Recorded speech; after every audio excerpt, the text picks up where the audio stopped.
ஓம் நமோ பகவதே வாசுதேவாய ஓம் நமோ பகவதே வாசுதேவாய ஓம் நமோ பகவதே வாசுதேவாய நாராயணோ நமஸ்கிருத்யம் நரஞ்சேவ நரோத்தமம் தேவீம் சரஸ்வதிம் வியாசம் ததோ ஜெயஉதிர நஷ்டப்ராயஷ பத்ரிஷ் நித்யம் பாகவத சேவைய பகவதி உத்தம ஸ்லோக்ய பக்தர்வதினோ சுமம் கரோதி வாசாலபங்கம் லங்காயதே ஹிர்மித்குர்பதமஹம் வந்தே ஸ்ரீகுரு தீனதாரிணம் परमानन्दमाधं श्रीचैतन्य ईश्वरम् ॐ अज्ञानतिमरान्तस्य ज्ञानाग्नशलाकया चक्षुर्मीलितं येन तस्मै श्रीगुरुवे नमः नमो ओं विष्णुपदाय कृष्णप्रस्थाय बदल श्रीमती जयपताक स्वामी दिनम नमो आचार्यपद नित्यकृपणे गौरवतं ताय नगर ग्रामधारिणी नमो ओं विष्णुपदाय कृष्णप्रस्थाय बदल श्रीमती भक्तिवेदांत स्वामी दिनमे नमस्ते सरस्वती देवे गौरवाणी प्रचारिणी निर्विशेष शून्यवदि भाषाते देशधारिणे जय श्री कृष्ण चैतन्य प्रभु नित्यानंद श्री अद्वैत गदाधर श्रीवासदि गौर भक्तवृंद हरे कृष्ण कृष्ण कृष्ण हरे हरे हरे राम राम राम हरे हरे ஹரே கிருஷ்ணா. எல்லாருக்கும் நமஸ்காரம். ஸ்ரீமத் பாகவதம் 5வது ஸ்கந்தம் 12வது அத்தியாயம் ரகுகுண மன்னருக்கும் மானுட பரதனுக்கும் இடையே நடந்த உரையாடல். ரகுகுண மன்னர் என்ன சொல்லிட்டு இருக்காரு அப்படின்னா,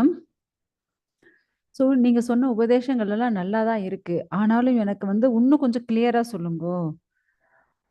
ஏன்னா அவ்வளோ சீக்கிரம் எனக்கு புரியல. ஏன்னா ஞானத்தை ஒரேடியா நம்ம கொடுத்தோம் அப்படின்னா சரியா புரியாது இல்லையா? ஏன்னா இப்ப பாருங்க, 3வது படிக்கிற குழந்தைங்களுக்கு அப்படி எடுத்தாதான் அவங்களுக்கு புரியும். அதே 5வது படிக்கிற குழந்தைகள் அவங்களுக்கு தகுந்த போல நம்ம கிளாஸ் எடுத்தா புரியும். அதே 10வது படிக்கிற குழந்தைங்களுக்கு அவங்களுக்கு தகுந்த போல எடுக்கணும் இல்லையா? நீங்க திடீர்னு இப்ப 10வது எடுக்கக்கூடிய அந்த லெசன்ஸை எடுத்துட்டு வந்து 3வது படிக்கக்கூடிய குழந்தைங்களுக்கு எடுத்தீங்கன்னு வச்சுக்கோ, புரியுமோ? புரியாது இல்லையா? அதனாலதான் ரகுகுண மன்னர் கேட்டுன்னு இருக்காரு, நீங்க சொல்ற உபதேசங்கள்லாம் ரொம்ப ஹெவியா இருக்கு. அதனால எனக்கு அது இன்னும் கொஞ்சம் டீட்டெயிலா சொல்லுங்க, ஏன்னா டக்குன்னு புரிஞ்சுக்க முடியல அப்படின்னுட்டு அவர் கேட்கிறாரு. ஏன்னா நீங்க அதாவது ஒரு குரு ஸ்தானத்துல இருக்கீங்க இப்ப நீங்க. ஏன்னா பகவானையும் என்னையும் இணைக்கக்கூடிய அந்த பாலம் தான் குரு. அதனால நீங்க அந்த குரு ஸ்தானத்துல இருக்கீங்க. என்ன நான் பகவானை பத்தி பூரணமா தெரிஞ்சுக்கணும். அதனால நீங்க எனக்கு இன்னும் கொஞ்சம் டீட்டெயிலா சொல்லுங்க அப்படின்ட்டு அவர் கேட்கிறாரு.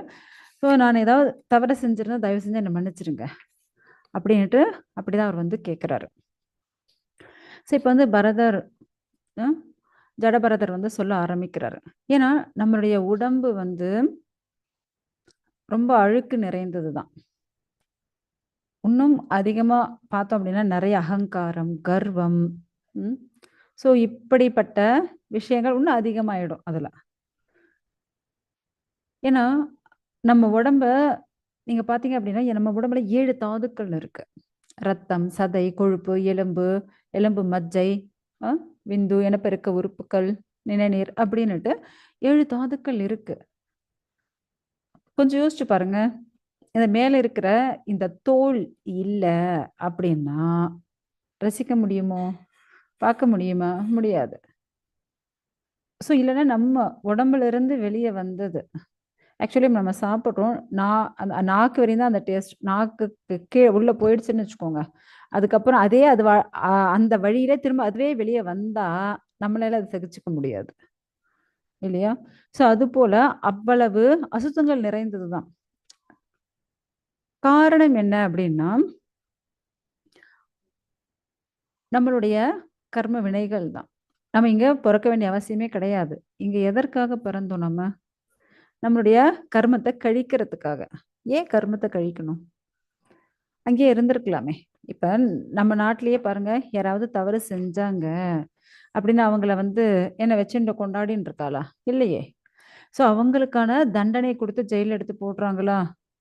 அது போல நாம் ஏதோ செஞ்ச தவறுகளால இங்க எடுத்துட்டு இந்த பௌதிகமான இந்த உலகத்துல இந்த ஜெயில நம்மள போட்டுன்னு இருக்கோம். இதுல இருந்து நம்ம விடுதலை அடையணும் அப்படின்னா என்ன பண்ணணும்?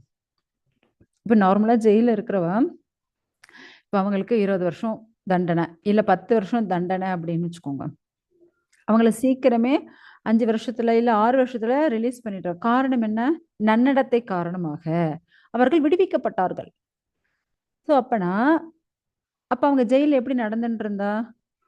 ரொம்ப நல்ல செயல்களை செஞ்சுண்டு, யாரோட சண்டை போடாம, ரொம்ப அமைதியா அவ வேலையை அவங்கவங்க செஞ்சுண்டு ரொம்ப பர்ஃபெக்டா இருந்தாங்க அப்படின்னா சரி ஓகே, ரொம்ப பர்ஃபெக்டா இருக்காங்க. அதே போல இவங்க வந்து திருந்திடுவாங்க, திருந்தியும் இருக்காங்க அப்படின்னுட்டு அவங்கள வந்து ரிலீஸ் பண்ணிடுறாங்க இல்லையா? ஸோ அது போல நமக்கு இன்னும் இங்க வந்து நம்ம பண்ண தவறுகளுக்கு, நாம செய்யக்கூடிய செயல்களுக்கு, கர்மத்துக்கு தகுந்த போல, இன்னும் இவங்க இத்தனை பிறவிகள் எடுக்கணும், இத்தனை பிறவிகள் இப்படியெல்லாம் எடுத்து இப்படியெல்லாம் கஷ்டப்படணும். ஏன்னா மொத்தம் 84,00,000 ஜீவராசிகள் இருக்கு.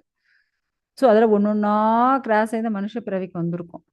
ஸோ அதுல ஏதாவது ஒரு தவறு செஞ்சாலும் திரும்ப கீழே போக வேண்டியதுதான். அப்படி இருக்கும்போது நம்ம இதிலிருந்து விடுபடணும் அப்படின்னா ஒரே வழிதான். என்ன? நன்னடத்தை காரணமாக விடுவிக்கப்பட்டார்கள். அப்படி ஒரு நன்னடத்தை என்ன அப்படின்னா, நம்ம கிருஷ்ண பக்தியை செய்யறது தான். ஏங்க கிருஷ்ண பக்தியே செய்யணும்? மத்தவாவோட பக்தி எல்லாம் செய்யக்கூடாதா? ஏன்னா அதெல்லாம் என்ன? தேவர்கள். ஸோ அவங்கள நீங்க செஞ்சீங்க அப்படின்னா புண்ணியம் தான் வரும். அதனால சொர்க்கத்துக்கு போவீங்க. சொர்க்க பலன் முடிஞ்சோனே திரும்ப இதே பூலோகத்துக்கு வருவீங்க. அப்பனா இங்கிருந்து ஒரேடியா இந்த அண்டத்திலிருந்து நம்ம வெளிய போகணும் அப்படின்னா, ஒரே வழி என்ன அப்படின்னா கிருஷ்ண பக்தி பண்ணணும். ஏன்னா அப்பதான் நம்ம வைகுண்டத்துக்கு போக முடியும். ஸோ அங்க போனா தான் நம்மளால திரும்பி வர முடியாது. ஸோ கிருஷ்ணரை வணங்கக்கூடியவங்க கோலோகத்துக்கு போயிடுவாங்க. பெருமாளை வணங்கக்கூடியவங்க வைகுண்டத்துக்கு போயிடுவாங்க. ஏன்னா பகவானுக்கு எத்தனை நாமங்கள் இருக்கோ அத்தனை வைகுண்ட லோகங்கள் இருக்கு. ஸோ இப்படிதான் அவர் வந்து சொல்லிட்டு இருக்கார். ஏன்னா இந்த உடலே என்ன? அசுத்தமானதுதான். முக்கியமா இப்ப கங்கை நீர் பார்க்கிறோம். கங்கை நீர் புனிதமானது. அதில் டெய்லி ஸ்நானம் செஞ்சால் என்ன ஆகும்? அவங்களுக்கு என்ன மோட்சம் இல்லையா? அவங்க பாவமெல்லாம் போயிடும். அப்படி இருக்கும்போது அதே கங்கையில மீன் இருக்கா? அந்த மீனுக்கு ஏன் மோட்சம் கிடைக்கல? ஏன்னா அந்த மீனுக்கு தெரியாது அது பகவானுடைய ஸ்ரீபாத தீர்த்தம்னுட்டு. ஆனா மனிதர்கள் ஆனா நமக்கு தெரியும் அது பகவானுடைய ஸ்ரீபாத தீர்த்தம்னுட்டு. தெரியுமா? ஸோ அந்த conscious is very important. So நம்மளுடைய அந்த உணர்வு, ஓகேங்களா? ஸோ அந்த உணர்வு தான் ரொம்ப ரொம்ப முக்கியமானது. ஏன்னா மீன்களுக்கு அந்த உணர்வு கிடையாது. அது பாட்டியும் ஏன்னா சாப்பிட்றது என்னவோ, இனப்பெருக்கம் பண்றது என்னவோ அப்படின்னு அது வாழ்க்கை அதை வாழ்ந்துட்டே இருக்கும். ஏன்னா நம்ம வந்து மனிதர்களா இல்லை மிருகமா? மனிதர்கள் இல்லையா? ஏன்னா நமக்கு அந்த உணர்வுகள் இருக்கு, அந்த கான்ஷியஸ்னஸ் இருக்கு. ஸோ நம்ம பகவானை நினைச்சாலே போதும், பகவானுக்கான பக்தியை செஞ்சாலே போதும், நம்ம இந்த பௌதீக லோகத்திலிருந்து விடுபட முடியும். ஸோ இப்படிதான் அவர் வந்து சொல்லிட்டு இருக்கார். அவர் வந்து என்ன கேட்டுட்டு இருக்காரு அப்படின்னா, ஏன்னா உங்களுடைய உபதேசங்கள் கேட்க கேட்க அவ்வளவு ஆனந்தமா இருக்கு, கேட்க கேட்க ஆனந்தமா இருக்கு. அதை நாங்க இன்னும் கேட்கணும்னு ஆசைப்படுறேன். நீங்க சொல்லுங்களேன். ஏன்னா இது வந்து யார் ஒருத்தரும் வந்து டக்குன்னு சொல்ல முடியாது. மத்தவ பௌதிக லோகத்தில் இருக்கக்கூடிய பௌதிக விஷயங்கள்ல இருக்கக்கூடியவங்க யாராலையும் இதை சொல்ல முடியாது. அப்ப யாரு சொல்லுவாங்க? சோ பகவான் பகவத்கீதையில அதை தான் சொல்றார். தத்வித்தி பிரணிபாத்தேன பரிபிரஷ்னேன சேவையா. ஸோ ஒரு குரு சீட பரம்பரை மூலமா யார் வந்திருக்காரோ அவங்களால மட்டும்தான் இதை வந்து சொல்ல முடியும். ஸோ அவங்களால மட்டும்தான் அவங்கள இப்ப பாருங்க, ஆஹ் இப்ப நான் என்னுடைய குரு கிட்ட சொல்லி, எங்க குரு அவளோட குருகிட்ட சொல்லி, அவங்க குரு அவங்களுடைய குருட்ட. ஸோ இங்க ஏன்னா அவங்களுடைய படியில தான் நான் வந்திருக்கேன். ஸோ இப்ப இதன் மூலியமா கடைசியில ஒவ்வொருத்தர் மாத்தி ஒருத்தர் கை மாத்தி கடைசியில அது எங்க போகணும்? நேர கிருஷ்ணர்கிட்ட தான் போகும் இல்லையா? ஸோ அதுதான் குரு சீட பரம்பரை. அந்த பரம்பரை மூலியமா வந்தவங்க கிட்ட மட்டும்தான் இதை வந்து நம்மளால தெரிஞ்சுக்க முடியும். மத்தவங்க கிட்ட இதை வந்து தெரிஞ்சுக்க முடியாது. ஏன்னா பகவான் வந்து எல்லா இடத்துலயும் இருக்கார். ஆனா பகவானை வந்து புரிஞ்சுக்க முடியலையே, தெரிஞ்சுக்க முடியலையே. கஷ்டம் தாங்க. இப்ப பாருங்க, ஒரு பசுமாடு இருக்கு. பசுமாடே புனிதமானது, கோமாதா அப்படின்றோம். ஆனா பால் எங்க இருந்து வரும்? அதனுடைய மடியில இருந்து தான் வரும் இல்லையா? சோ நீங்க வேற எந்த இடத்துல இருந்தும் என்ன பண்ணாலும் அந்த பால் வரப்போறது இல்ல. ஸோ அது போல எங்க இருந்து நமக்கு அந்த ஞானம் கிடைக்கும் அப்படின்னா, பகவான் வந்து எல்லா இடத்துலயும் தான் இருக்காரு. ஆனா அத குடுக்கக்கூடிய இடத்துல நம்ம தேடணும். எல்லா இடத்துலயும் தேடக்கூடாது. புரியுறதா? ஸோ அததான் இங்க வந்து அவர் சொல்லிட்டு இருக்கார். ஏன்னா முதல்ல நம்ம அந்த சம்பந்தத்தை தெரிஞ்சுக்கணும். கொஞ்சம் சிரமமா இருக்கும். அவ்வளவுதான். அத வந்து நம்ம பூரணமா பகவான பத்தி கொஞ்சம் ஸ்ரத்தையோட சிரமப்பட்டு இத தெரிஞ்சுட்டோம் அப்படின்னா, நம்ம எத தெரிஞ்சுக்கணுமோ அத தெரிஞ்சுக்கிறோம். நம்மளுடைய மெய்ப்பொருள், உண்மையான மெய்ப்பொருள நம்மளால தெரிஞ்சுக்க முடியும். ஸோ, அத குடுக்கக்கூடியவங்க யாரு அப்படின்னா, பக்தர்கள் மட்டும்தான். ஏன்னா, இந்த உடம்புல எவ்வளவோ மாற்றங்கள் நடந்துட்டே இருக்கு. ஏன்னா, நம்ம பொறந்தப்ப இருந்த அதே ரூபத்திலயா இருக்கோம்? இல்லையே! மாறிண்டே இருக்கு இல்லையா? அதேபோல இப்ப நீங்க பார்த்தீங்க அப்படின்னா, ஸ்தூல சரீரம், சூக்ஷ்ம சரீரம் எல்லாம் சொல்லின்னு இருக்கான். நீ வந்து ரொம்ப கஷ்டப்பட்ட. பகவான் நான் வந்து உங்கள கஷ்டப்படுத்திட்டேன் அப்படின்னு மன்னிப்பு கேட்கிறேன். ஆக்சுவலா நான் ஒண்ணுமே பண்ணல. இந்த உடம்பே என்ன வெறும் மண்ணு தான்ப்பா. ஆ? இப்ப நீ பார்க்குறியே இந்த சரீரமும் கடைசியில எங்க போகுது? மண்ணுக்கு தான் போகும். பௌதிகமா நீ பார்க்கக்கூடிய இந்த கல்லு, மண்ணு அதேதான். பாரேன் என்னுடைய காலு, என்னுடைய முட்டு, என்னோட தொடை, என்னுடைய இடுப்பு, என்னுடைய கழுத்து, என்னுடைய தலை, என் உடம்பு எல்லாம் மண்ணால் செய்யப்பட்டது தான். பஞ்சபூதத்தால் செய்யப்பட்டது தான். இந்த உடம்பு போச்சுன்னு வச்சுக்கோ, திரும்ப அந்தந்த பூதத்துல அது அது போய் சேர்ந்துடும். இதுவும் ஒரு வகையான மண்ணு தான். ஸோ அதனால நீ வந்து என்ன கஷ்டப்படுத்திட்ட, அவமானப்படுத்திட்ட அதெல்லாம் யோசிக்கவே வேண்டாம். It's okay. நான் வந்து மன்னிச்சுட்டேன் உன்ன. ஆக்சுவலா நீ நீ பேசுனது எனக்கு ஒரு பெரிய தவறா தெரியல. ஏன்னா நீ தெரியாம தான் பேசுன. இப்ப அ ரொம்ப வருஷமா குழந்தைங்களே இல்ல. ம். திருமணம் நடந்து ஒரு 10 வருஷம் குழந்தைங்க இல்லங்க. இப்போ ஒரு குழந்தை பொறந்திருக்கு. அந்த குழந்தை இடுப்ப விட்டு இறங்க மாட்டேன்னு உட்காந்துட்டே இருக்கு. அந்த குழந்தைய தூக்கிக்கிறது, கீழ குழந்தைய வச்சாலே அழறது. அம்மா வச்சுண்டா அமைதியா இருக்கு. இப்ப அந்த குழந்தைய தூக்கி வச்சுக்கிறது அம்மாக்கு கஷ்டமா? இல்ல துக்கமா? எதுவுமே இல்ல. ரொம்ப சுகம். கண்டிப்பா சுகம் தான். 10 வருஷம் இல்லாம இருந்து என் குழந்தை பொறந்துச்சு. அப்படின்னா எவ்வளோ சுகமா வச்சுட்டுருப்பா. இல்லையா? ஸோ அப்படி அதேபோல அ ரொம்ப ஏழையா இருக்காங்க அவங்க. திடீர்னு அவங்களுக்கு ஏதோ லாட்டரியில காசு அடிச்சு ஒரு பெரிய வீடு, வாகனம் எல்லாம் வாங்கிண்டு, அப்படியே நெறைய நகையெல்லாம் போட்டுன்னு இருக்கா. ஆஹா! நகை வந்து அப்படியே ரொம்ப வெயிட்டா இருக்கே அப்படின்னு கழட்டி வைப்பாங்களா என்ன? கிடையாது. அப்பா! இத்தன வருஷம் இதெல்லாம் இல்லாம இருந்துச்சு. இப்ப போட்டுண்டு நல்லா தான் இருக்கு. பரவால்ல வெயிட்டா இருந்தாலும் பரவால்லப்பா. அப்படின்னுட்டு அவங்களுக்கு வந்து தோணும். இல்லையா? ஸோ இதெல்லாம் என்ன சுகமான சுமை. அ அதே ஒரு அ மனிதனுக்கு நெறைய வருடங்கள் திருமணம் நடக்கவே இல்ல. ஸோ அதுக்கப்புறம் அவனுக்கு வந்து திருமணம் நடந்ததுன்னு வச்சுக்கோங்க. அந்த மனைவி அவனுடைய கால் மேல அப்படியே தலை வச்சு படுத்துன்னு இருக்கா. அதுவும் அவனுக்கு ஒரு சுகமான சுமை. இல்லையா? அது ஒரு சுமையா நினைக்க மாட்டாங்க. ஸோ அதுபோல நம்ம வந்து அனைத்திலிருந்து விடுபட்டு இருக்கணும். அதாவது இந்த உடம்பு சுகத்துல இருந்து இன்பம், துன்பம், லாபம், நஷ்டம், சுகம், துக்கம். ஸோ இந்த 2கள்ல இருந்து நம்ம விடுபட்டு இருக்கணும். அவ்வளதான். வீண் கர்வம் படக்கூடாது. அகங்காரம் இருக்கக்கூடாது. ஸோ எத பார்த்தாலும் நம்ம பகவானுடைய ரூபமா பார்க்கணும். முக்கியமா நீ பார்த்தேன்னு வச்சுக்கோ. இந்த உடம்பே மண்ணுன்னு சொன்னேன் இல்லையா? மண்ணு தான். இப்ப ஒரு பானை செய்றாங்க. அது மண்ணு தானே! அந்த பானைய குயவன் வந்து செய்யறான். செஞ்சு காய வச்சு, அதுக்கப்புறம் அதுல நம்ம அரிசிய வடிக்கிறோம், தண்ணி புடிச்சு வச்சுக்கிறோம், எல்லாம் பண்றோம். சப்போஸ் அந்த பானை உடைஞ்சிச்சுன்னு வச்சுக்கோங்க. திரும்ப அது என்ன ஆகும்? திரும்பவும் அது உடைஞ்சு தூள் தூளா பண்ணாலும், திரும்ப அது மண்ணா தான் மாறும். இல்லையா? ஸோ அதுபோல இந்த பௌதீக உலகத்தால செய்யப்பட்ட இந்த சரீரம் அவ்வளதான்.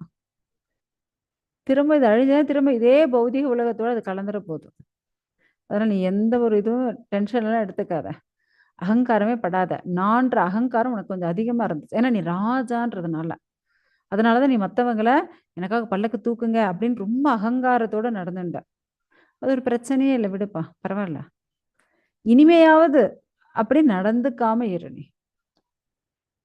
ஏன்னா இந்த கலியுக மக்கள் ஏன்னா அப்பயாவது பரவால்ல. சத்தியுகம், திரேதாயுகம், துவாபரயுகம் நடந்துட்டு இருந்தது.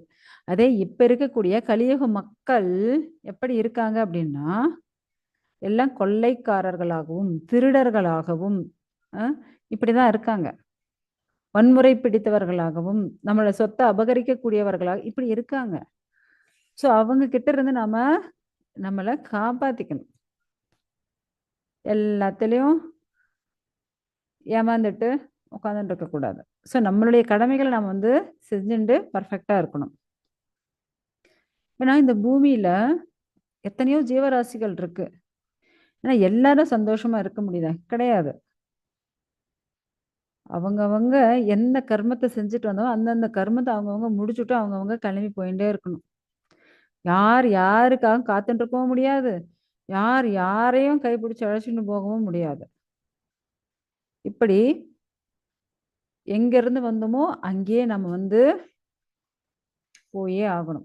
சோ அனைத்திற்கும் மூல காரணம் யாரு அப்படின்னா பகவான் தான். ஆக்சுவலா இங்க வந்து அவங்க என்ன சொல்லிட்டு இருக்காங்க அப்படின்னா, நீங்க பார்க்கலாம். சயின்டிஸ்ட் எல்லாம் என்ன சொல்லுவாங்க, இந்த உலகம் ஒரு பிளாக் ஹோல். அதாவது ஒரு அம், வெடிப்புல இருந்து வந்துச்சு. கொஞ்சம் யோசிச்சு பாருங்க. வெடிச்சு ஏதாவது வந்துருமா என்ன? ஆ? கண்டிப்பா வராது. இப்ப புரோட்டான்ஸ், எலக்ட்ரான்ஸ் 2ம் சேர்த்து வைங்க. என்ன ஆகும்? டமால்னு ஒரு பெரிய பாம் பிளாஸ்ட் ஆகும். ஸோ, இப்ப பாம் பிளாஸ்ட் ஒரு இடத்துல நடந்துச்சுன்னு வச்சுக்கோங்க. அந்த இடத்துல இருக்கிற அனைத்து பொருட்களும் ரொம்ப அழகாக இருக்குமா? இல்ல சிதறி கிடக்குமா? சிதறி தான் இருக்கும். எப்படி அது வந்து ஒழுங்கா இருக்கும்? சயின்டிஸ்ட் கண்டுபிடிச்சதே இதுதான். ஏன்னா நெறைய பேரு இல்லங்க சயின்டிஸ்ட் இதெல்லாம் என்னது ரொம்ப பிரில்லியன்ட். அவங்க என்ன சொல்றாங்களோ அத தான் நாங்க ஏத்துக்குவோம். ஏதோ நீங்க கடவுள்ன்னு சொல்றீங்கல்ல, ஏதா கடவுள காட்டுங்க. அப்பதான் நான் ஒத்துக்குவேன். ஆக்சுவலா அவங்க சொன்னது என்ன? ஒரு பம் பிளாஸ்ட் போல நடந்து, அதிலிருந்து உற்பத்தி ஆச்சு இந்த உலகம். கொஞ்சம் யோசிச்சு இப்ப பாம் பிளாஸ்ட் ஆச்சா, அந்த இடமே அப்படிதான் கண்றாவியா இருக்கும். பார்க்கவே முடியாது. ஸோ ஒரு முறை ஐசக் நியூட்டன் அவருடைய ஃப்ரெண்ட் வந்து அவர பார்க்கறதுக்காக வந்திருக்காரு. ஸோ அவர் உள்ள வந்து பார்க்குறாரு. பார்த்தா அதாவது சோலார் சிஸ்டம். அதாவது நடுவுல சூரியன், அப்புறம் சுத்தி 9 பிளானட்ஸ் மெர்க்குரி, ஃபு full and full Mercury, Venus, Earth, Mars, Jupiter, Saturn, Uranus, Neptune, Pluto அப்படின்ட்டு எல்லாம் அப்படியே லைனா அப்படியே தொங்கின்னு இருக்கு. அங்க அப்படியே நிலா எல்லாமே பண்ணி வச்சிருக்காரு. அதெல்லாம் அப்படியே பார்க்குறாரு அவர் ஃப்ரெண்டு. அப்புறம் அப்பதான் அந்த நியூட்டன் வந்து உள்ள வந்துன்னு இருக்காரு. அவர்ட்ட கேட்குறேன், "வாவ்! நீங்க வந்து எப்படி இத பண்ணீங்க? ரொம்ப அழகா இருக்கு." "நான் பண்ணவே இல்ல." "பின்ன எப்படி இது உருவாச்சு?" "இங்க ஒரு பாம் பிளாஸ்ட் ஆச்சா, அதுல இதெல்லாம் உருவாயிடுச்சு. தன்னால உருவாயிடுச்சு." அப்படின்னாரு. "ஏய் சும்மா சொல்றீங்க. இவ்ளோ அழகா யாரால செஞ்சு இப்படியெல்லாம் பண்ண முடியுமா என்ன? நீ தான் செஞ்சுட்டு என்ன ஏமாத்திட்ட." "அதே தான்ப்பா நானும் சொல்றேன். இந்த உலகத்த படைத்தவன் ஒருவன் இருக்கிறான். அத விட்டுட்டு நீங்க பாட்டுயும் ஒரு ஒரு பிளாஸ்டால வந்துச்சு. அப்புறம் பிளாக் ஹோல் இருக்கு. இதெல்லாம் சும்மா கதை. ஆக்சுவலா என்ன? பகவானால சிருஷ்டிக்கப்பட்டது தான் இந்த உலகம். அகம் சர்வஸ்ய பிரபவோ மத்தः சர்வம் பிரவர்த்ததே இதி மத்வா பஜந்தே மாம் புதா பாவ சமன்விதः. ஸோ அந்த கிருஷ்ணர் அவர் ஒருத்தரே என்ன மூல காரணம். அனைத்து காரணங்களுக்கும் மூல காரணம் அவர்தான். இந்த பௌதீக உலகமாகட்டும், ஆன்மீக உலகமாகட்டும் அனைத்திற்கும் காரணம் அவர்தான். அப்படி இருக்கும்போது இப்ப நீ பார்க்கக்கூடிய இந்த சின்ன விஷயத்தையே உற்பத்தி பண்றத செய்யறதுக்கு அ ஒரு ஆள் வேணும். அப்படி இருக்கும்போது இந்த அனைத்து உலகத்தையும் சிருஷ்டிக்கிறதுக்கு பகவான் ஒருத்தர் இருக்கார். அத தயவு செஞ்சு நீ புரிஞ்சுக்கோ அப்படின்ட்டு அவங்க ஃப்ரெண்டுக்கே அவர் வந்து உபதேசம் பண்ணார். ஆக்சுவலா இப்ப நம்ம வந்து ஒவ்வொரு வகையான ஜெயில்ல இருக்கோம். சரி ஓகே. ஒரு விலங்கு, தங்க விலங்கு, வெள்ளி விலங்கு இப்படிலாம் இருக்கு. இரும்பு விலங்கு. ஏன்னா அவங்கவங்களுடைய தரத்துக்கு தகுந்தா போல பணக்காரங்களா தங்க விலங்குங்க. தங்க ஜெயில். கொஞ்சம் மிடில் கிளாஸா சில்வர் ஜெயில். இன்னும் கொஞ்சம் ஏழையா இரும்பு ஜெயில். இல்லைங்க நான் இரும்பு ஜெயில இருந்து தங்க ஜெயிலுக்கு மாறணும். அதுக்காக தேவர்களை பூஜை பண்றது. அதெல்லாம் வேண்டவே வேண்டாம். நான் முதல்ல ஜெயில இருந்து விடுவிச்சு வெளிய போகணும். அப்படிதான் யோசிக்கணுமே தவிர, இரும்பு ஜெயில இருந்து தங்க ஜெயிலுக்கு மாறணும் அப்படின்லாம் யோசிக்க கூடாது. ஓகேங்களா? அததான் இங்க வந்து அவர் சொல்லிட்டு இருக்காரு. ஸோ உண்மையான இந்த அனைத்து காரணமான அந்த பகவான வந்து நம்ம தெரிஞ்சுக்கணும். அவருக்கான பக்திய செய்யணும். ஏன்னா ஒவ்வொரு அணுவிற்கான காரணமும் அவர்தான். ஒவ்வொரு அணுக்குள்ளேயும் இருப்பதும் பகவான் தான். அப்படின்ட்டு அவர் வந்து விளக்கியே சொல்லிட்டு இருக்காரு. ஸோ இந்த பிரபஞ்சத்தினுடைய உண்மை, இறுதி அனைத்துமே அவர்தான். ஆனா நாம என்ன பண்றோம்? ஓ, இவர் குள்ளம், இவர் உயரம், இவர் பருமன், இவர் மெலிந்தவர், இவர் சிறியவர், இவர் பெரியவர், இவர் அனைத்து காரணமும் ஒவ்வொன்று பார்த்துட்டு நம்மளுடைய உருவத்தை பொறுத்து சொல்றோம். ஆனா பகவான் இல்லாத இடம் எங்கேயாவது இருக்கா? இல்ல. பஞ்சபூதங்கள் ஆகட்டும், அனைத்து திசைகள் ஆகட்டும், அனைத்து உயிர்கள் அனைத்திலும் இருக்கார் பகவான். பிரகலாதர் சொன்னார் இல்லையா, பகவான் இல்லாத இடமே கிடையாது, எல்லா இடத்துலயும் பகவான் இருக்கார். அப்ப அவங்க அப்பா கேட்பாரு, ஓகே இந்த தூண்ல இருக்காரா? ஏன்னா அவரே கட்டின வீடு, அவரே கட்டின மாளிகை, இருக்காரா? இருக்கார். அப்ப உடைக்கும் உள்ள இருந்து நரசிம்மர் இருந்துருவார். ஸோ அது போல பகவான் இல்லாத இடம் எதுவுமே கிடையாது. ஸோ நம்மளுடைய கண்ணோட்டம் மாறணும். ஸோ நம்ம ஏதாவது ஒரு தவறு செய்யறோம் அப்படின்னா பகவான் என்ன பார்த்துன்னு இருக்கார். ஐயோ நான் இதை செஞ்சேன்னா எனக்கு இந்த தவறு ஏற்படும். ஸோ இதுதான் என்ன நம்மளுடைய வாழ்க்கை. ஏன்னா நம்ம ஜெயில இருந்து வெளியே போகணும் அப்படின்னா நன்னடத்தை. ஸோ அதனாலதான் நம்மளை விடுவிக்க முடியும். மேலும் மேலும் தவறு செஞ்சுட்டே இருந்தா என்ன ஆகும்? மேலும் மேலும் பாவம் மூட்டையை எடுத்துட்டு சுத்தின்ண்டே இருக்க வேண்டியதுதான். ஸோ ஈஸ்வரா பரமா கிருஷ்ணா சச்சிதானந்த விக்கிரக அனாதிராதிர் கோவிந்த சர்வ காரண காரணம். அனைத்து காரணங்களுக்கும் காரணமானவர் யாரு அப்படின்னா பகவான் கிருஷ்ணர் தான். அப்படி இருக்கும்போது அனைத்து காரணம் மூல காரணம் அவர் தான். அப்படியேப்பட்ட அந்த பகவானை நம்ம பிடிச்சுக்கணும். அவரை விட்டோன்னு வச்சுக்கோங்க, அவ்வளவுதான், நாம தொலைஞ்சிடுவோம். ஏன்னா ஒரு பெரிய பொருட்காட்சி நடந்துட்டு இருக்குன்னு வச்சுக்கோங்க. ஒரு சின்ன குழந்தை அப்பா கையை பிடிச்சுட்டே போயின்னு இருக்கு. சப்போஸ் அப்பா விடமாட்டார், என்னவோ தவறி விட்டுட்டார். அவ்வளோ பெரிய பொருட்காட்சியில அது நடக்குது, ஒரு 10 கிலோமீட்டர் தூரத்துக்கு அவ்வளோ பெரிய சர்க்கம்ஸ்டன்ஸ்ல நடந்துட்டு இருக்கு. ஸோ அப்ப அந்த குழந்தையோட நிலைமை கொஞ்சம் யோசிச்சு பாருங்க. அம்மா அப்பா இல்லாம அந்த குழந்தையால எப்படி வாழ, அது அழுதுன்னே தான் இருக்கும். ஐயோ, மற்றவா என்ன பண்ணுவாங்க, ஐயோ குழந்தை அழுதுன்னு இருக்கேன்னு ஐஸ்கிரீம் வாங்கி கொடுப்பாங்க, பிஸ்கெட் வாங்கி கொடுப்பாங்க. அப்போதைக்கு அது சாப்பிடும், அப்போதைக்கு அதுக்கு ஆசை வரும், ஜஸ்ட் சாப்பிடும். ஸோ உடனே என்ன ஆகும், திரும்ப அவங்க அப்பா அம்மா ஞாபகம் வந்துடும், திரும்ப அழ ஆரம்பிச்சிடும். சில பேர் அங்கே ஏதாவது விளையாட்டு பொருளும் வாங்கி கொடுப்பாங்க.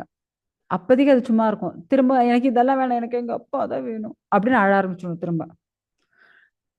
சில பேர் ஓகே உனக்கு இந்த ட்ரெஸ் பிடிச்சிருக்க, இந்த ட்ரெஸ் வாங்கி கொடுக்கட்டுமா, எனக்கு அதெல்லாம் வேணாம், எனக்கு எங்கள் அப்பா தான் வேணும். ஸோ அது போல அந்த குழந்தைக்கு தேவை என்ன, அவங்களுடைய பெற்றோர் தான். ஸோ அந்த குழந்தை அழுதுகிட்டே தான் இருக்கும். நீங்கள் என்ன வாங்கி கொடுத்தாலும் அதுக்கு தேவையில்லை, அதோட தேவை வெறும் அதனுடைய தந்தை தான். ஸோ அப்போ யாரோ பார்த்துட்டு, அப்பா நீ அவங்களுடைய பையன்பா, நீ இங்கே ஏன் கஷ்டப்பட்டுட்டு இருக்கவா அப்படின்னு கூட்டிட்டு போய் அவங்க அப்பா கிட்ட விடுற அந்த கடமையை செய்கிறவர் தான் யாரு அப்படின்னா குரு. ஸோ இந்த பௌதிகத்தில் நாம் எது கிடைச்சாலும் நிம்மதி கிடையாது, சந்தோஷம் கிடையாது, திருப்தி கிடையாது. காரணம் என்ன அப்படின்னா நம்மளுடைய உண்மையான சந்தோஷம் எது அப்படின்னா பகவானோட இருக்கிறது தான். இப்போ ஒரு மீனை எடுத்து வெளியே வச்சுட்டு அதுக்கு விசிறி வீசி ஏசி போட்டு அதுக்கு கூல்ட்ரிங்க்ஸ் எல்லாம் கொடுத்தா சந்தோஷமா இருக்கும். எப்போ என்னை விட, என்ன தண்ணியில் விட நான் சந்தோஷமா இருக்க போறேன் இல்லையா? அது போல மீனுடைய சந்தோஷம் தண்ணியில் இருக்கிறது. அது போல அனைத்து ஜீவாத்மாக்களுடைய சந்தோஷம் எது அப்படின்னா பரமாத்மாவோட இருக்கிறது தான். பரமாத்மாவோட சந்தோஷமா இருக்க முடியும், தனிச்சு இருக்கிறதுக்கு அதனால முடியாது. அதனாலதான் நம்ம இந்த உலகத்துல எது கிடைச்சா நம்மளால சந்தோஷமா இருக்க முடிய மாட்டேங்குது. எல்லாத்துக்கும் ஒரு ஏக்கம் வருது. ஸோ அந்த சந்தோஷத்தை கொடுக்கக்கூடியவர் யாரு? பகவான் தான். நம்மளை அழைச்சிட்டு போய் அங்க பகவான் கிட்ட, நம்மளுடைய தந்தை கிட்ட விடுறது யாரு? நம்மளுடைய குரு. ஸோ இதை நல்லா ஞாபகம் வச்சுக்கோங்க. வாசுதேவ சர்வமிதி ச மகாத்மா சுதுர்லபக. யார் ஒருத்தன் புத்திசாலியாக இருக்கிறானோ அவன் அனைத்து பிரம்மம் பரமாத்மா பகவான் அனைத்திற்கும் மூல காரணம் யாரு அப்படின்னா அந்த வாசுதேவ கிருஷ்ணன் தான். சர்வ காரணம் காரணமானவர் அவர் தான் அப்படின்ட்டு புரிஞ்சுக்குவாங்க. ஸோ அப்படியாப்பட்ட அந்த பகவானை பத்தி யார் தெரிஞ்சுக்கிறாங்களோ, ஏன்னா அவர் தான் முழுமையான மெய்ப்பொருள், அவரை பத்தி தெரிஞ்சுக்கிறதா நம்மளுடைய வாழ்க்கையின் லட்சியமாக இருக்க வேண்டும். அதை நமக்கு சொல்லி கொடுக்கிறவா தான் நம்மளுடைய குரு. ஓகேங்களா? ஒரு சிறந்த பக்தன் என்ன செய்வான் அப்படின்னா அனைத்து பக்தர்களையும் அனைத்து ஜீவாத்மாக்களையும் அழைச்சிட்டு போய் பகவான் கிட்ட விட்டுடுவாங்க. ஸோ அதுதான் அவங்களுடைய கர்த்தவியம். ஸோ இதுதான் அவங்களுடைய கருணை. ஏன்னா அவங்க வந்து வேற எதையும் எதிர்பார்க்கல. பகவானே பாருங்க, உங்களுடைய குழந்தைகள் நான் இத்தனை பேர் கூட்டிட்டு வந்திருக்கேன் அப்படின்னு அழைச்சிட்டு போய் விட்டுறதுதான். ஆனா நாம அதெல்லாம் யோசிக்கிறதே இல்லை. நம்மளை பொறுத்தவரையும் இந்த பௌதிகத்திலேயே சத்துவகுணம், ரஜோகுணம், தமோகுணம் இதெல்லாம் முழுகிட்டு இருக்கும். சுகம், துக்கம், லாபம், நஷ்டம், கோடை, வெயில், குளிர், இப்படியே சுத்தின்ண்டே இருக்கும். எல்லாத்துலயும் எது வந்தாலும் துக்கம்தான். ஐயோ பா பயங்கரமா வெயில் சுடுதுங்க அப்படிங்களா? சரி. மழை வர, ஐயோ ரொம்ப மழையா இருக்குங்க. ஓகே. குளிர் வந்து, ஐயோ ரொம்ப குளிரா இருக்குங்க. மழை வரல, ஏன் மழை வரலனே தெரியலையே, அந்த வருண பகவான் எங்க போயிட்டானோ தெரியலையே சொல்றோமா? அதே மழை வந்தாலும் 4 நாள் ஆச்சு, சூரியனே காணோம். எங்கதான் போயிட்டாரோ தெரியல. நான் மிளகாவை காய வைக்கணும், துணி காய வைக்கணும், இந்த சூரியனே காணோம். சோ நம்ம எது நடந்தாலும் அதிலும் ஒரு குறையை கண்டுபிடிக்கிறோம். சோ ஆக மொத்தத்துல ஃபர்ஸ்ட் நாம குறை கண்டுபிடிக்கிறத விடணும். எது நடந்தாலும் சகிச்சுக்க தெரியணும். சோ இதுதான் முதல் முக்கியம். ஓகேங்களா? சோ அந்த சகிப்பு தன்மை ரொம்ப ரொம்ப முக்கியமானது. ஏன்னா ஒரு பக்தர்கள் கிட்ட இப்ப நீங்க பாத்தீங்கன்னா ஒரு குரு வந்து உங்ககிட்ட அரசியல் உட்காந்து பேசிட்டு இருப்பாரா? ஐயோ சமூகத்துல இப்ப இவ மோசம் நடக்கிறது, அங்க அந்த நடக்கிறது அப்படின்னு சொல்லிட்டு இருக்காரு. இல்ல இல்ல. ஒரு பக்தன் எப்பவுமே உங்களை எப்படி கிருஷ்ணர்கிட்ட எடுத்துமே விடலாம் அப்படின்னு தான் யோசிச்சுட்டே இருப்பார். அதே அந்த தூய பக்தர் எப்பவுமே பகவானை பத்தி, பகவானுடைய நாம ரூப குண லீலைகள், பகவானுடைய குணங்களை பற்றி, பகவானுடைய வடிவங்களை பற்றி, பகவானுடைய லீலைகளை பற்றி இதைதான் பத்தி பேசிட்டு இருப்பார். பௌதிகமான எந்த ஒரு விஷயத்தையும் உங்களை பத்தி டிஸ்கஸ் எல்லாம் பண்ணிட்டே இருக்க மாட்டார். ஏன்னா ஒரு தூய பக்தனால் மட்டும்தான் முழுமையான மெய்ப்பொருளை சொல்ல முடியும். உங்களை எடுத்துட்டு போய் அங்க சேர்க்க முடியும். மற்றவ யாரும் உங்களுடைய வெறும் பௌதிக விஷயங்களை தான் கொடுப்பாங்க. உங்களுக்கு காசு வேணுமா? ஓகே. ஆரோக்கியம் வேணுமா? ஓகே. வீடு கட்டணுமா? வாகனம் வேணுமா? நல்ல படிப்பு வேணுமா? நல்ல வரன் வேணுமா? ஸோ என்ன வேணும் உங்களுக்கு பௌதிகமா எல்லாத்தையும் வாங்கி கொடுத்துருவாங்க. ஆனா அதெல்லாம் நிலையா இருக்குமா? சாஸ்வதமா? அதை கொஞ்சம் யோசிச்சு பாருங்க. சாஸ்வதமா? கிடையாது. அசாஸ்வதம். ஏன்னா இந்த உலகமே துக்காலயம். சோ துக்காலயமா இருக்கக்கூடிய இந்த இடத்துல எப்படி நம்ம சுகத்தை அனுபவிக்க முடியும்? இப்பதான் அவர் வந்து சொல்லிட்டு இருக்காரு. ஜடபரதர் சொல்லிட்டு இருக்காரு, அப்பா நானும் இதே தவற செஞ்சுட்டேன். நான் என்னுடைய முன்பிறவில் என்ன தெரியுமா செஞ்சேன்? நான் வந்து பரத ராஜனா இருந்தேன். இந்த நாடே பாரத தேசம்னு இருக்கு இல்லையா, அந்த பரதனே நான் தான். உலக பற்றுதலெல்லாம் விட்டு ரொம்ப மன சந்தோஷத்தோட நான் வந்து என்னுடைய அரண்மனை, மனைவி, குழந்தைகள், ராஜ்யம், அனைத்து சம்பத்து எல்லாத்தையும் விட்டுட்டேன். விட்டுட்டு பகவானை பத்தி நினைக்கணும்னு தான் நினைச்சுட்டேன். பகவானுக்கு சேவை செய்யணும், பகவான் லோகம் போகணும் அப்படின்னு நினைச்சுட்டேன். ஆனா என்னுடைய துரதிர்ஷ்டம் என்ன நடந்துச்சு அப்படின்னா, நான் காட்டுக்கு வந்து பகவானை பத்தி பக்தி பண்ணிட்டு இருந்தேன். ஆனா அந்த நேரத்துல ஏன்னா எல்லா இடத்துலயும் நமக்கு வந்து டெஸ்டிங் வந்துட்டே தான் இருக்கும். ஐயோ எனக்கு டெஸ்ட்டே வேண்டாங்க. ஏன்னா இப்ப பாருங்க, ஒரு கிளாஸ்ல இருந்து இன்னொரு கிளாஸ் போகணும் அப்படின்னாலே எக்ஸாம் வச்சு தானே பாஸ் பண்றாங்க. எக்ஸாமே வேணாங்க அப்படின்னா எப்படிங்க இன்னொரு கிளாஸ்க்கு போக முடியும்? இல்லையா? ஸோ அதேதான் இங்க இவருக்கும் ஒரு டெஸ்ட் வந்துச்சு.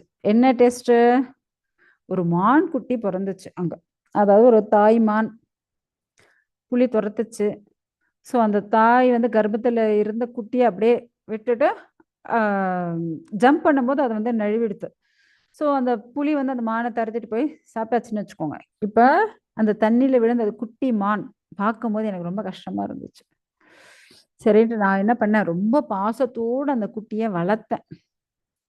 ஆனா நம்ம யார் மேல இப்படி அதிக பாசத்தோட வளர்க்குறோமோ, பாசத்தை வைக்கிறோமோ, அதுதான் நமக்கு பெரிய கஷ்டத்தை கொடுக்கக்கூடிய ஒரு விஷயம். ஸோ அந்த மானையே நினைச்சுண்டு நான் வந்து பக்தி சேவை பண்றதை விட்டுட்டேன். பகவான நாம ஜபத்தை விட்டேன், பகவானுக்கு பூஜை புனஸ்காரங்களை விட்டேன், தவம் பண்றதை விட்டேன், பகவானுடைய சேவை எல்லாம் விட்டு எப்ப பார்த்தாலும் ஐயோ நான் ஏன்னா இப்படி தவம் பண்ணிருக்கும் போது ஐயோ மான்குட்டி எங்க போச்சோ தெரியலையே, ஏதாவது புலி துரத்திடுச்சோ, ஏதாவது நரி பிடிச்சிடுச்சோ, இப்படியே அதையே யோசிச்சுட்டே இருந்தா கடைசியில நான் என்ன பண்ணிட்டேன், பக்தியே பண்ணாம விட்டுட்டேன். ஸோ அதனால நான் என்ன ஆயிடுச்சு, எனக்கு வந்து கரெக்டா உயிர் போற நேரத்துல மானையே நினைச்சுன்னு உயிரை விட்டுட்டேன். அப்படி விட்டதுனால நான் வந்து அடுத்த பிறவில மானா பிறந்துட்டேன். ஸோ நான் வந்து கொஞ்சமாவது பக்தி பண்ணேன் இல்லையா? ஸோ அடுத்த பிறவி நான் மானா பிறந்ததா இருக்கும்போதும் எனக்கு வந்து அந்த நினைவுகள் எல்லாம் இருந்துச்சு. அடடா! நம்ம வந்து ராஜாவா இருந்தோம். இப்படி தவறு செஞ்சு இப்படி மானா வந்து பொறந்துட்டோமே! அப்படின்ட்டு எனக்கே ரொம்ப கஷ்டமா போயிடுச்சு.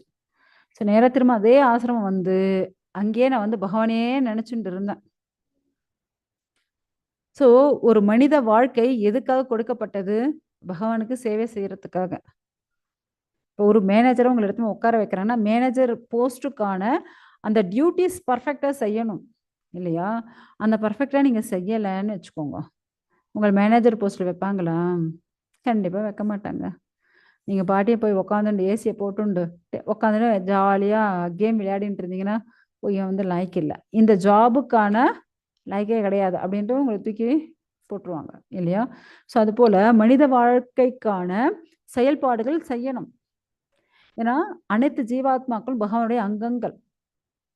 நம்ம பகவானுக்கு சேவை செய்யணும். ஆனா அத விட்டுட்டு, நான் பற்றுதல்ல இருந்ததுனால, கடைசியில என்ன ஆயிடுச்சு, மிருக வாழ்க்கை போல நான் வந்து மானா பொறந்துட்டேன்.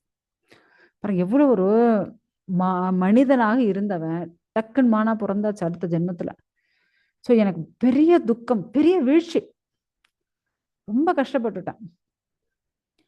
அதனால அதே ஆசிரமத்துல இருந்து பகவானையே நினைச்சுட்டு இருந்தேன். ஸோ பகவானுடைய கருணையால நான் திரும்ப இப்ப மனிதனாக பிறந்துட்டேன். ஸோ மனிதனாக பிறந்த பிறகும் என்ன பண்ணிட்டு இருக்கேன் நானு? யார் மேலயும் பற்றுதல் வைக்கக்கூடாது. அதனால ரொம்ப உறுதியோட இருக்கேன். உறுதியோடு இருந்துட்டு என்ன பண்ணிட்டு இருக்கேன்? அதனால நான் யார்ட்டயும் பேசவே இல்ல. ஏன்னா பற்றுதல் வந்துருச்சுன்னா, இவங்க மேல பற்றுதல், அவங்க மேல பற்றுதல் வந்துருச்சு என்ன பண்றது? அதனால நான் யார்ட்டயும் பேசவே இல்ல. நான் தனிச்சு இருந்துன்னு பகவானையே முழு நேரமும் நினைச்சுட்டே இருக்கேன். அதனால தான் இப்பதான் உங்க கூட நான் பேசிட்டு இருக்கேன். ஸோ ஏன்னா, நம்ம வந்து என்ன செய்யணும் அப்படின்னா, பகவானுக்கு பக்தி செய்யணும். அத விட்டுட்டு இந்த பௌதீக வாழ்க்கையில ஈடுபட்டோம் அப்படின்னா, நமக்கு கஷ்டங்கள் தான். முக்கியமா பக்தர்கள் எப்பவுமே பகவானுடைய நாம ஜெபம் பண்ணணும். பகவானை பத்தி கேட்கணும். ஃபர்ஸ்ட் நமக்கு பக்தி வர்றதே எப்படி தெரியுங்களா? பகவான பத்தி கேட்கறதன் மூலியமா, காதுகள் மூலியமா நமக்கு வந்து பக்தி வரும். நான் வந்து பகவான பத்தி கேட்கணும். ஸ்ரவணம், கீர்த்தனம், பகவானுடைய நாம ஜெபம். ஏன்னா பகவான பத்தி கேட்டா தான் அதுக்கப்புறம் நம்ம வந்து பகவான பத்தி பேசவே முடியும். பகவானுடைய நாம ஜெபம் பண்ண முடியும்.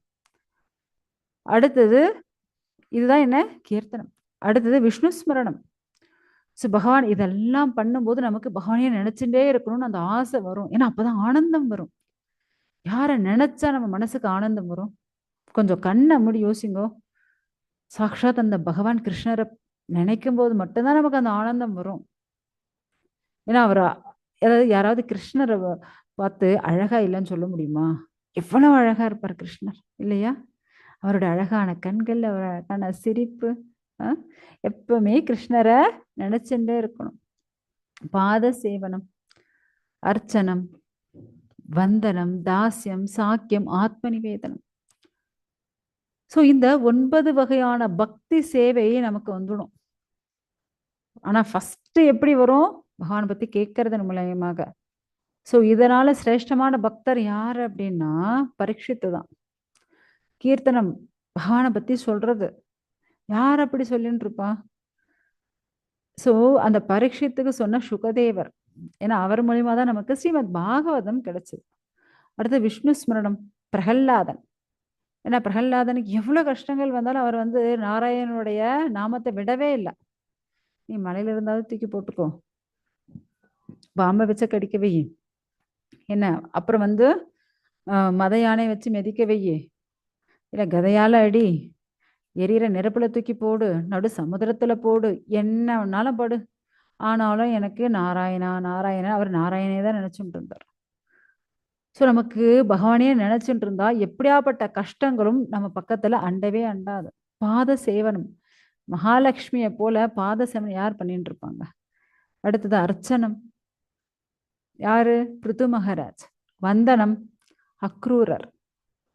தாஸ்யம், ஹனுமானை விட ஒரு தாஸ்யம் யாராவது பண்ண முடியுமா?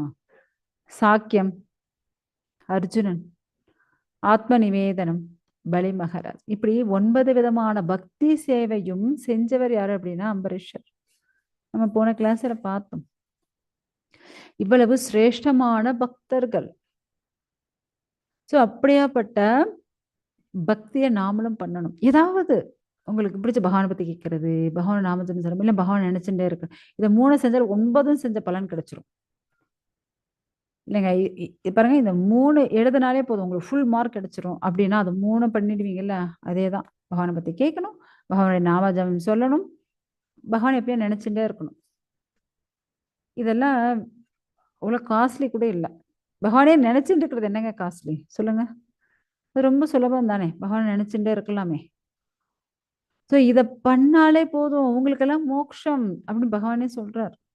ஸோ அதையே தான் இங்க வந்து யாரு ஜடபரதனும் சொல்லிட்டு இருக்காரு. நீங்க பகவானை நினைங்க போதும். ஏன்னா கிருஷ்ண உணர்வு அதுல இருந்தாலே நம்ம வாழ்க்கை முன்னேறும். சந்தோஷமான அந்த ஆனந்தமான வாழ்க்கை நமக்கு கிடைக்கும். இந்த உலக பிணியிலிருந்து, இந்த உலக பற்றுதல்ல இருந்து, என்னென்ன கஷ்டங்கள் இதுல இருந்து நம்மளால விடுதலை அடைய முடியும்.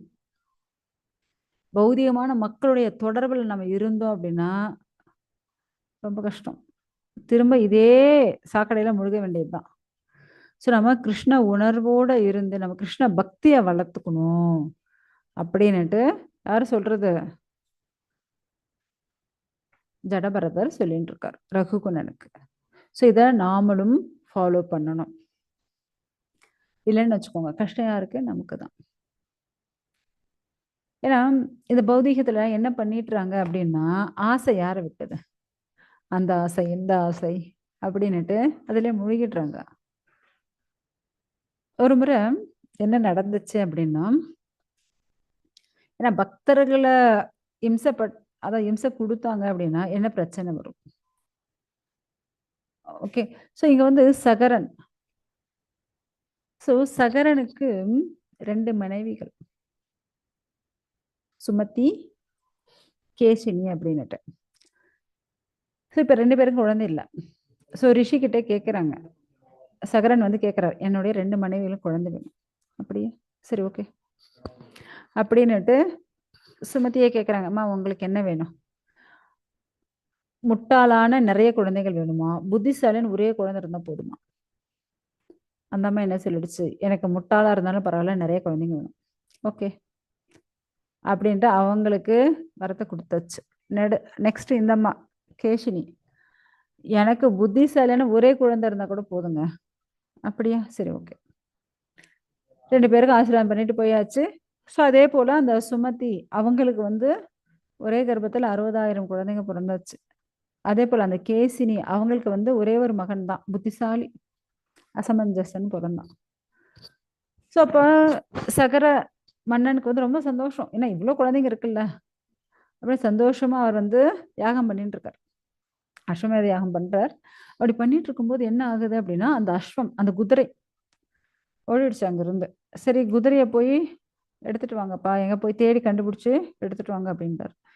ஸோ முதல்ல வந்து அந்த முதல் மனைவியோட குழந்தைங்க இருக்காங்களா 60,000 பேர், அவங்க வந்து போய் தேடுறாங்க. தேடினா அங்க வந்து பகவான் கபிலர் தவம் பண்ணிட்டு இருக்காரு. ஸோ தவம் பண்ணிட்டு இருக்கிற இடத்துல அவர் கண்ணபடி தவம் பண்ணிட்டு இருக்காரு. அந்த இடத்துல இந்த குதிரை போய், ஏன்னா காடு தானே, புல்லு மேய்ஞ்சிட்டு இருக்காது, அவர் பக்கத்திலேயே மேய்ஞ்சிட்டு இருக்கு. அவர் பாட்டியும் ஃபுல் தியானத்தில் இருக்காரு. ஏன்னா இந்த சகரனுடைய 60,000 மகன்கள் கொஞ்சம் புத்திய கொஞ்சம் கம்மி தானே, நிறைய மகன்கள் வேணும்னா அது அவங்க அம்மா கேட்டது.